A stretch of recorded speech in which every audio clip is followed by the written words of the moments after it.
Hi good morning എല്ലാവർക്കും.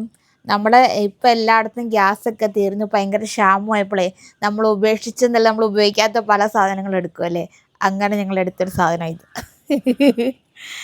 ഞങ്ങൾ വാങ്ങിച്ച ഇടയ്ക്കൊക്കെ ഇത് യൂസ് ചെയ്യായിരുന്നു. പിന്നെ നമ്മളിത് പെട്ടിക്കകത്തിട്ട് പൂട്ടിയായിരുന്നു. അപ്പം ഇന്നലെ നമ്മുടെ ഗ്യാസ് തീർന്നു. അപ്പോൾ അപ്പുറത്തെ അമ്മ ഉപയോഗിച്ചുകൊണ്ട് ഗ്യാസ് എടുത്ത് ഇങ്ങോട്ട് വെച്ചു. അന്നേരം ദാണ്ട മുട്ട പുഴുങ്ങാൻ നേരത്തെ ഇച്ചേൻ്റെ അടുത്ത് ഞാൻ കഴുകി എടുത്ത് വെച്ചിരുന്നതാണ്. അതെല്ലാം തപ്പിയെടുത്ത് ദാണ്ടത് വെച്ചിട്ടുണ്ട്. ഇനി എന്താ പറയുന്നത്? എഗ് മേക്കറോ എഗ് ബോയിലർ മേക്കറല്ലല്ലോ അല്ലേ. അപ്പോൾ അതിനായിട്ട് വെച്ചിട്ടുണ്ട്. നല്ല കേട്ടോ, പെട്ടെന്ന് ഇതായിട്ട് വരും. എനിക്ക് നന്നായിട്ട് തോന്നിയിട്ടുണ്ട്. നമ്മുടെ കറണ്ട് ബില്ല് ഇനി കൂടും, എന്നാലും അതുപോലെ തന്നെ നമ്മുടെ മറ്റൊരു സാധനവും നമ്മൾ എടുത്തു വെച്ചിട്ടുണ്ട്. നമ്മുടെ ഇൻഡക്ഷൻ കുക്കർ. അതും നമ്മൾ ഓച്ചിലൊക്കെ സമയത്ത് ഉപയോഗിച്ചുകൊണ്ടിരുന്നതാണ്. അപ്പോൾ ഇത് രണ്ട് പൊടി തട്ടി ഞങ്ങൾ എടുത്തിട്ടുണ്ട്. അപ്പോൾ ഇതിനകത്തോട്ട് ഇനി പാചകങ്ങളൊക്കെ മാറ്റണം.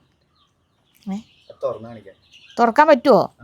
അതെനിക്ക് പറ്റത്തില്ലാത്തത് കൊണ്ട്, പറ്റുമോയെന്ന് എനിക്ക് അറിയത്തില്ലാത്തതുകൊണ്ട്. ആവി വരുന്നുണ്ട് ഇച്ച. നിൽക്കേ, തിരിച്ചു വെക്കട്ടെ.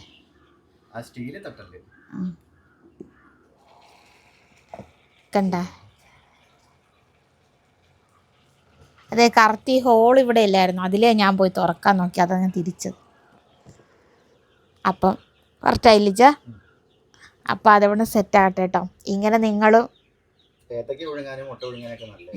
നിങ്ങളും പൊടി തട്ടി എന്തെങ്കിലും സാധനങ്ങൾ എടുത്തിട്ടുണ്ടെങ്കിൽ കമൻറ്റ് ചെയ്യണേ.